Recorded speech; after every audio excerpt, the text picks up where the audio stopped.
The village of Shangpu on China's southern coast, now a picture of carnage, is simply the latest to vent its anger at local officials and businessmen accused of illegally grabbing land for new development.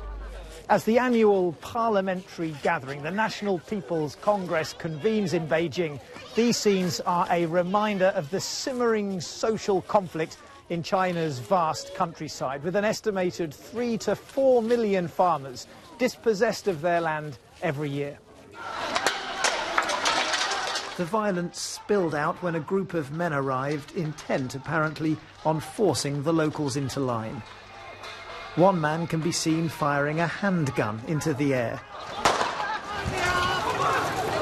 But the villagers fought back, chased them off, and are now manning their own checkpoints. They show me the fields, sold at a rock-bottom price without their consent, they say, by their unelected village chief. It is now earmarked for a new factory. Like much of rural China, this land is collectively owned, one of the few remaining communist principles still standing, of course. But it's a principle that is increasingly in conflict with this country's burgeoning capitalist economy. Local governments are heavily incentivized to boost economic growth, add corrupt officials into the mix ready to take their own cut, and China's farmers often don't stand a chance.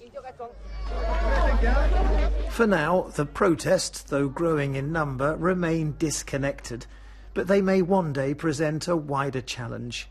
We strongly request legal democratic elections, this banner reads. A demand for local reform it may be, but it's one with troubling connotations for the party elite now meeting in Beijing. John Sudworth, BBC News, Shangpu.